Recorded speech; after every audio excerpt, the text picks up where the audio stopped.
Speak version equals 1.0 XMLNS equals http://www.w3.org/2001/10/synthesis.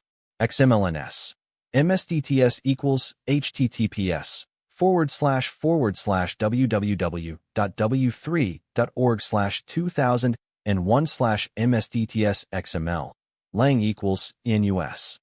Voice name equals NUS Neural. MSDTS. Express as style equals SAD. Style degree equals 1.8. Prosody rate equals -18%. Pitch equals -10%. I am 98 years old.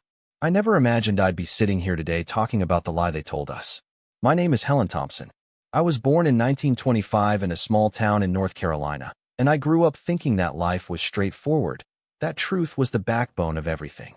I'm not sure when it started, but it was during the Second World War that I first heard something that would change my life forever. I was 19 years old, living in New York City, working as a secretary to make ends meet. The government had just started this propaganda campaign, spreading fear about the Japanese, telling us they were going to drop bombs on us. They said we had to be vigilant, that we had to be ready for anything. I remember walking down the street, seeing these posters, hearing the radio, and I just believed everything they said. Nobody told me this. I didn't think to question it. I was young, naive, and scared. But now, looking back, I realize I was completely wrong. I was angry when I found out the truth about Pearl Harbor, about how we were involved, about how President Roosevelt knew exactly what was happening. It was all a lie. They lied to us, but more importantly, they lied to themselves.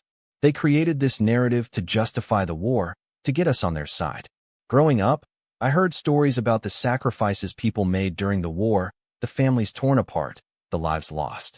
I felt grateful that I had escaped, but as I grew older, I started to realize the gravity of what had happened. The lies they told us weren't just about the war, it was about everything they told us about life. The American dream was a myth, a dream they sold us to keep us in line, to keep us working, to keep us conforming. It's painful to think about it now, but I'm trying to be honest. My family struggled, and I struggled. We worked hard, but we didn't have the same opportunities, the same chances at success. They told us that if we worked hard, we could achieve anything, that we were the land of opportunity. But that was a lie. It's still a lie. As I look back, I realize that I'm not alone in this feeling. There are so many people who felt the same way, who struggled to make ends meet, who fought for what little they had. We were told we were the luckiest people in the world, that we were free, that we were the greatest nation on earth. But what did that even mean? Was it just about having more money, more power? I don't think so. What I've come to realize is that the truth, the real truth, is about simplicity, is about honesty, is about compassion. We were sold a bill of goods that wasn't true, that never was true. But if we're not honest with ourselves, if we're not willing to confront our own doubts, our own fears, our own lies, then we're never going to be able to move forward.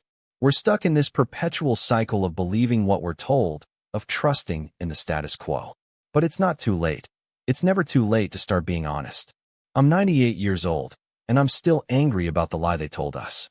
But more than that, I'm sad. Sad because I see the same patterns repeating themselves. We're still chasing the same myths, the same dreams, the same lies. We're still scared, still fearful, still willing to believe in the worst-case scenario. But it doesn't have to be that way. We can be honest with ourselves, with each other, about our fears, our doubts, our weaknesses. We can start by questioning the narrative that's been handed down to us. We can start by looking at our own lives, at our own experiences, and we can start to see that the world is more complex, more multifaceted, more beautiful than we ever could have imagined. I'm not a saint, and I'm not naive.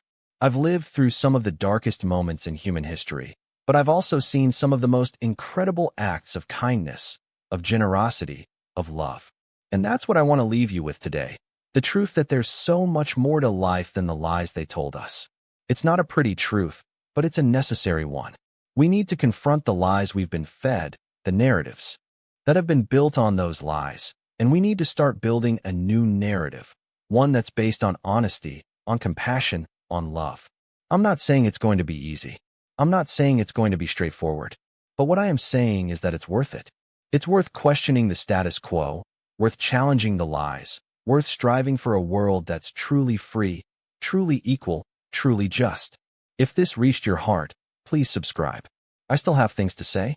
/prosody, /mstts, express as, /voice, /speak.